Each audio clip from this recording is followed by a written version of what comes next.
ओम शांति। 11/5/21 की वाणी है। मीठे बच्चे, सुख शांति का वरदान एक बाप से ही मिलता है, कोई देहधारी से नहीं। बाबा आए हैं तुम्हें मुक्ति, जीवन मुक्ति की राह दिखाने। प्रश्न, बाप के साथ जाने और सत्युग आदि में आने का पुरुषार्थ क्या है? उत्तर, बाप के साथ जाना है तो पूरा पवित्र बनना है। सत्युग आदि में आने के लिए और संग बुद्धि योग तोड़ एक बाप की याद में रहना है। आत्म अभिमानी जरूर बनना है। एक बाप की मत पर चलेंगे तो ऊंच पद का अधिकार मिल जाएगा। गीत, नयनहीन को राह दिखाओ प्रभु, दर दर ठोकर खाए। ओम शांति। यह गीत किसने गाया? बच्चों ने, क्योंकि बाप तो एक ही है, उसको ही रचयिता कहा जाता है। रचना रचयिता को पुकारती है। बाबा ने समझाया है, भक्ति मार्ग में तो तुमको दो बाप है, एक लौकिक, दूसरा है पारलौकिक। सभी आत्माओं का बाप एक ही है। एक बाप होने से सभी आत्माएं अपने को ब्रदर्स कहते हैं। उस बाप को पुकारते हैं, ओ गॉड फादर, ओ परम पिता, रहम करो, क्षमा करो। भक्तों का रक्षक एक भगवान ही है। पहले पहले तो यह समझाना चाहिए कि हमको दो बाप हैं। अब पारलौकिक बाप तो सभी का एक है, बाकी लौकिक बाप हर एक का अलग अलग है।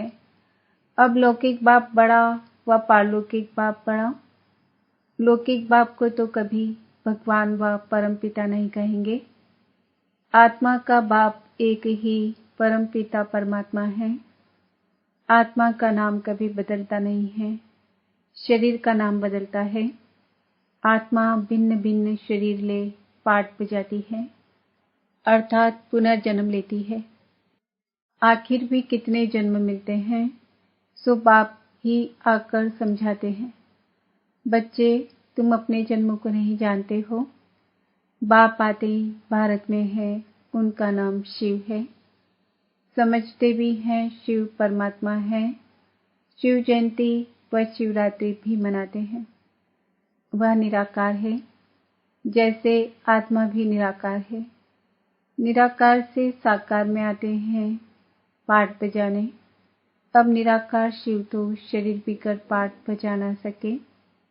मनुष्य इन बातों को कुछ भी नहीं समझते हैं, नयनहीन है। यह शरीर के दो नेत्र तो सबको हैं। तीसरा ज्ञान का नेत्र आत्मा को नहीं है, जिसको दिव्य चक्षु भी कहते हैं। आत्मा अपने बाप को भूल गई है, इसलिए पुकारते हैं, नयनहीन को राह बताओ। कहाँ की राह? शांति धाम और सुखधाम की। सर्व का सद्गति दाता।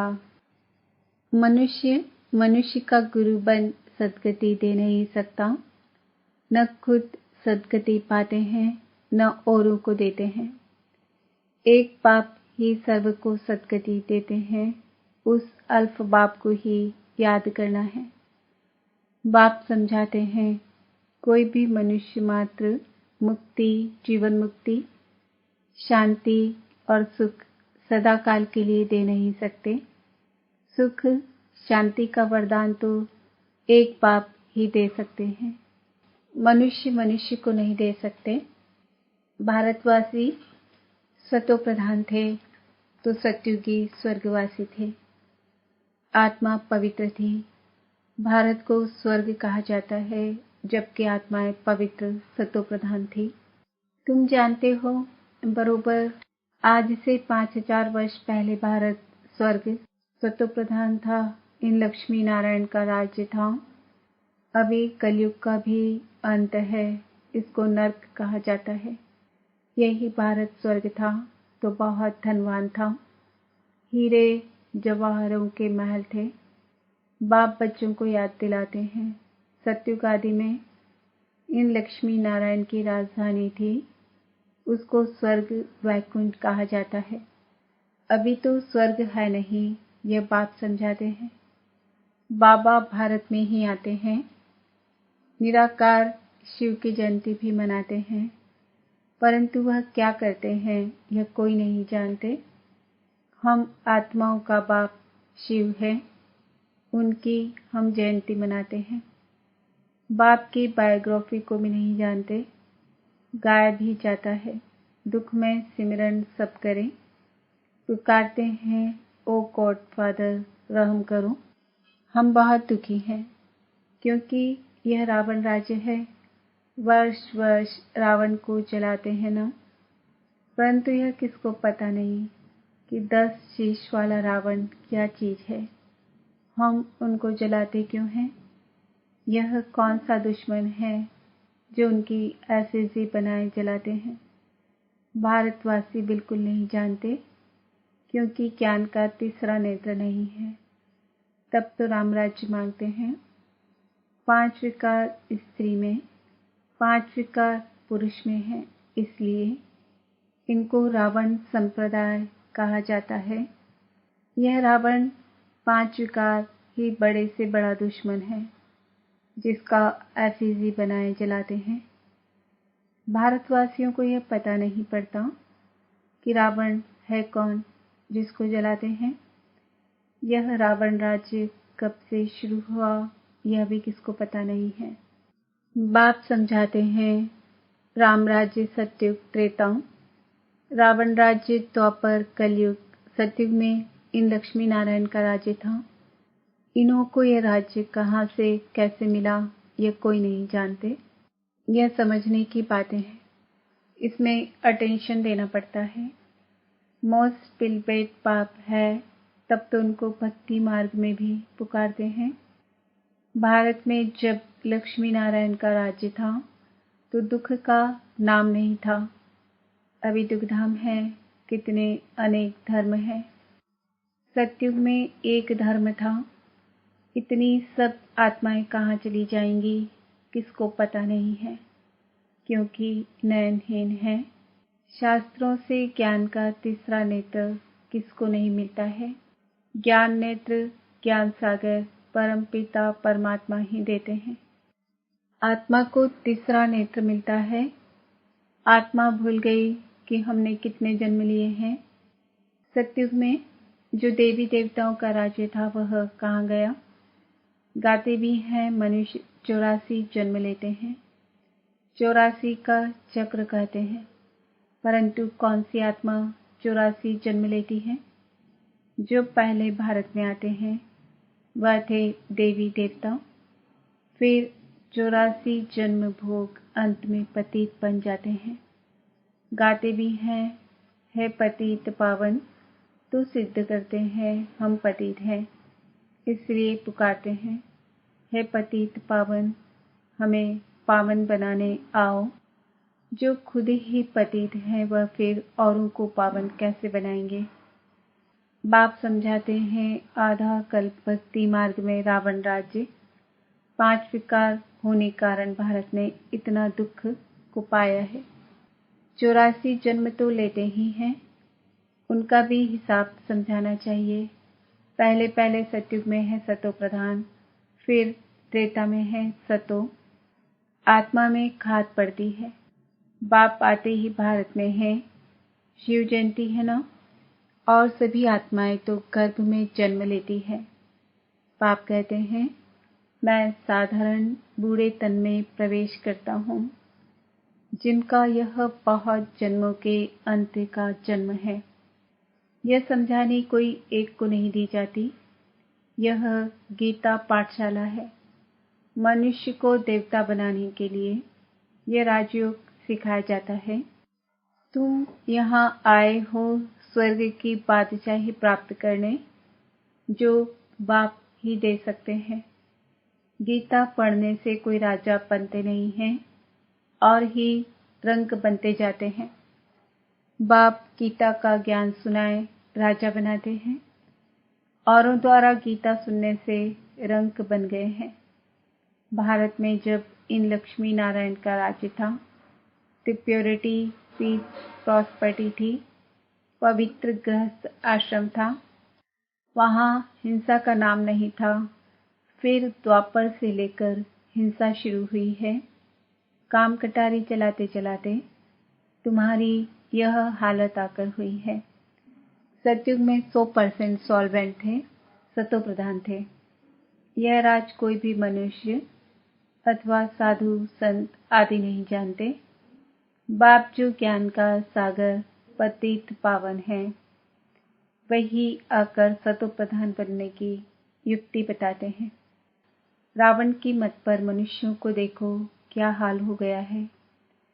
राजे लोग भी वह जो पवित्र राजाएं होकर गए हैं, उन्हों के चरणों में जाकर पड़ते हैं और महिमा गाते हैं। आप सर्वगुण संपन्न, हम नीच पापी हैं, हमारे में कोई गुण नहीं है। फिर कहते हैं आपे ही तरस परोई, हमको आकर मंदिर लायक बनाओ। किसकी भी समझ में नहीं आता कि बाप कैसे आकर फिर से देवी देवता धर्म की स्थापना कराते हैं। अब तुम समझते हो, हम सो देवी देवता धर्म के थे, हम सो क्षत्रिय वैश्य शूद्र बने, इतने जन्म लिए, अब 84 जन्म पूरे हुए हैं। फिर दुनिया का चक्र फिरना चाहिए, इसलिए फिर तुमको पावन यहाँ बनना है। पतित तो सुखधाम शांतिधाम में जा नहीं सकते। बाप समझाते हैं, तुम जो सतो प्रधान थे वह तमो प्रधान बने हो। गोल्डन एज से फिर आयरन एज में आए हो, फिर गोल्डन एज बनना है, तब मुक्तिधाम सुखधाम में जा सकेंगे। भारत सुखधाम था, अब दुखधाम है।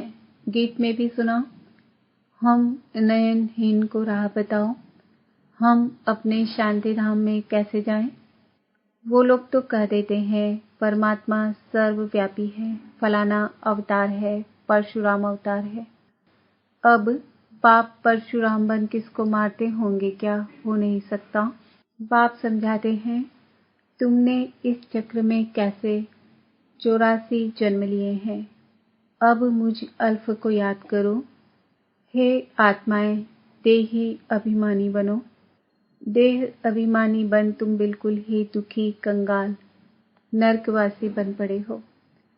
अगर स्वर्गवासी बनना है तो आत्माभिमानी जरूर बनना है। आत्मा ही एक शरीर छोड़ दूसरा लेती है। अब 84 जन्म पूरे हुए हैं, फिर सतयुग आदि में जाना है। अब मुझे याद करो और संग बुद्धि योग तोड़ो। रहो फलग्रस्त व्यवहार में, अपने को आत्मा निश्चय करो। आत्मा एक शरीर छोड़ दूसरा लेती है। अब देही अभिमानी बनना है। मुझे याद करो, तो खाद सब जल जाएगी, तुम पवित्र बन जाएंगे। फिर मैं सब बच्चों को ले जाऊंगा। अगर मेरी मत पर नहीं चलेंगे तो इतना ऊंच पद नहीं पाएंगे। इन लक्ष्मी नारायण का ऊंच पद है। जब इन्हों का राज्य था तो और कोई धर्म नहीं था। द्वापर से फिर और धर्म आते हैं। सतयुग में मनुष्य भी थोड़े होते हैं। अब तो बहुत धर्म होने के कारण कितने दुखी हो गए हैं। वही देवता धर्म वाले अब फिर पतित होने से अपने को देवता कहते नहीं हैं। हिंदू नाम रख दिया है। हिंदू तो कोई धर्म नहीं है। बाप समझाते हैं, रावण ने तुमको ऐसा बना दिया है। तुम जब लायक देवी देवता थे तब सारे विश्व पर राज्य था, सब सुखी थे। अब दुखी बन पड़े हैं। भारत हेवन था, वह अब हेल बन गया है। फिर हेल को हेवन बाप बिगर कोई बना ना सके। देवताओं को संपूर्ण निर्विकारी कहा जाता है। यहाँ के मनुष्य तो संपूर्ण विकारी हैं। इनको कहा जाता है पतित। भारत शिवालय था, शिव बाबा की स्थापना की हुई थी। बाप स्वर्ग बनाते हैं, फिर रावण नरक बनाते हैं। रावण श्राप देते हैं, बाप 21 जन्म के लिए वर्षा देते हैं। अब तुम हर एक बाप को ही याद करो, कोई भी देहधारी को नहीं। देहधारी को भगवान नहीं कहा जाता। भगवान तो एक ही है। बाप तो बेहद का वर्षा देते हैं, फिर रावण श्रापित बना देते हैं। इस समय भारत श्रापित है, बहुत दुखी है।